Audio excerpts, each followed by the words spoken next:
Hey, what's going on, guys? Xbox Gut. Welcome back to another video. So today's video, if you're on my Discord, I'm sure you guys know exactly what this is. If you've seen the title and the thumbnail, you guys know exactly what this is. It's going to be my review of Ping Pong by Taiyo Matsumoto. I got some mixed thoughts about it.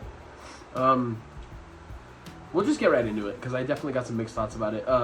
Right off the bat, these are some beautiful printings by Viz.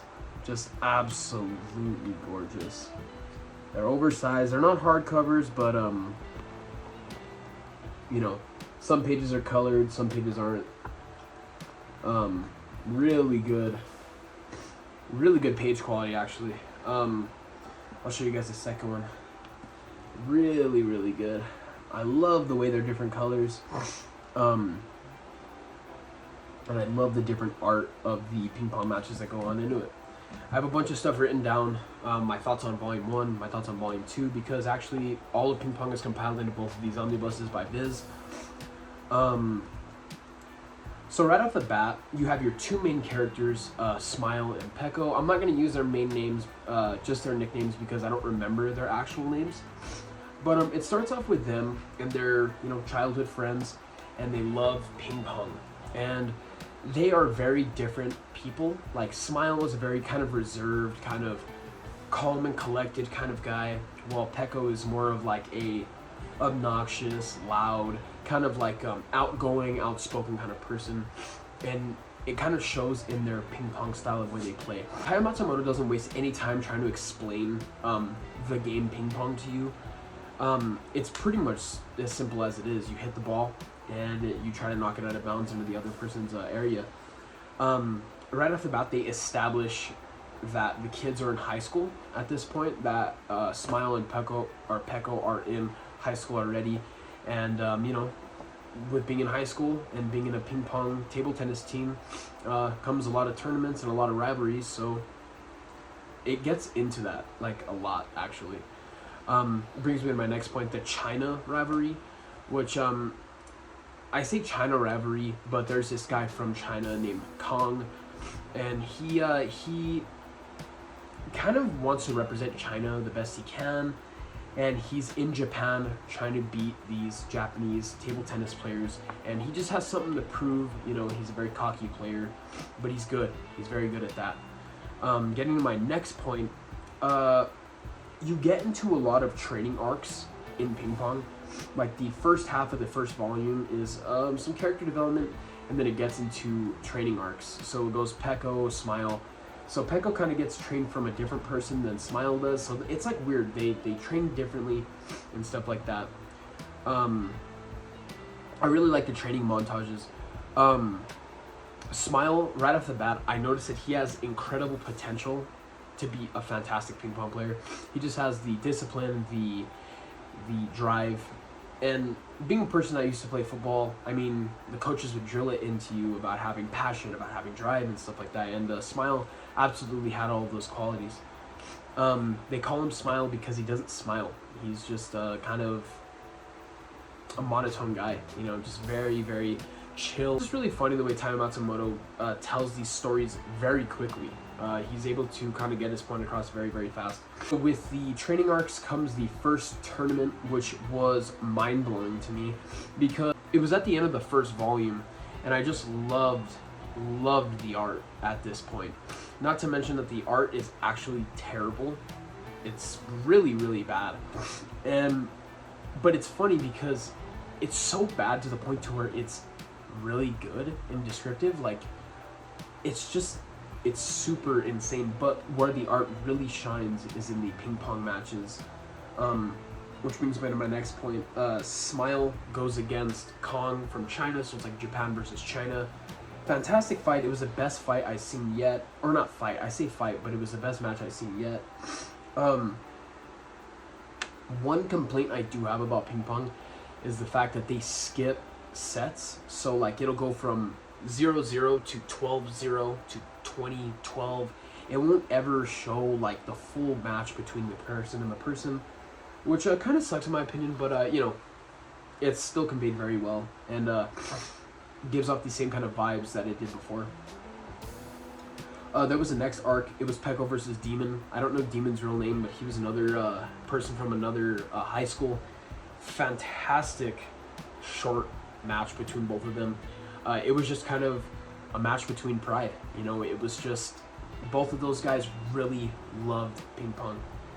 And, you know, at the end, it was just a really good conclusion. Kazuma versus Kong was one of the best games I've seen.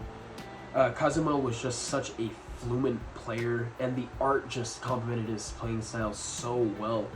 And not to mention that I don't even like ping pong, and this manga made me super hyped for the next match, for the next round, to see the next who was going to end up at the winner, you know. Super excited. It kept me engaged, but we'll get into that later toward Volume 2. Getting into Volume 2 right now, there's a lot of very, very, very boring character development, and I'm all for character development. I'm for great character development, but whenever it's just two characters talking about shit that I don't even care about, it just gets very boring. And at the end of the second volume, or the first half of the second volume, the final volume, was so boring for me, and it was just dragging, to be completely honest. But getting into the final tournament arc, this is like months later. This is like a time skip. Whenever Go and Smile are already developed players, they already are trained up very well. They're pros pretty much at this point in the level that they're at. It's 2 years later, and these dudes are like seniors, and they're just great players. I'm not getting into spoiler territory, but I just think the final tournament, which is the second half of the final volume, was just such a... It was what solidified ping pong, in my opinion. I really, really love the art. The art didn't progressively get better, but it just... Taiyo Matsumoto was able to convey hits and stuff like that, and he's able to do something I've never seen a mangaka do before with the sound effects. Like, notice how that one's cracked and stuff like that. Notice how some up here are like solid. He's able to convey how the person hits the ball through his text, which is just such a cool concept, which I wish people would do more. The ending was fantastic. So my little wrap-up thoughts about ping pong is, did I like it? Yes. Did it lose me at times? Yes. Did I care about a lot of the characters? No. My two main characters, my two favorite characters were the two main characters, Peco and Smile. I love the character development for Smile. I mean, he's a completely different person from the very beginning to the very end. Love the way Peco evolved too. He kind of had a downfall and stuff like that. But this story is really just about how ping pong affects these two completely different people's lives, and they just happen to be best friends. And that ending, if you know that ending was fantastic. Prom G, shout out to Prom G. He said that it made him cry. It didn't hit me that hard, but it was still a great read. I would give it, it's gonna sound low and it's gonna sound like it's bad, but I give it a 6.5, maybe a 7 for that final tournament arc. Was it my favorite? Absolutely not. Will I keep it? Maybe. Do I want to reread it? Maybe. If you guys see it in my collection update videos, yeah, if it's there, then I'll definitely reread it. But as of right now, I'm kind of on the fence either if I want to keep it or sell it off. But yeah, Ping Pong was definitely a above average series. For my first sports series, I'm glad it was as short as it was. But great characters, great character development, great action, and it kept me on the edge of my seat throughout the entire thing. So thank you guys for watching this new addition to Manga Reads. My Discord's going to be down in the comment section. Don't miss out on joining that. I have a bunch of cool people down there. We all talk about manga. We have a manga swap section down there. We could like swap manga and stuff like that, trade and sell. We talk about manga all the time. I got some really cool people in there. So don't miss out. Thanks for watching, guys. It's been Xbox Vet.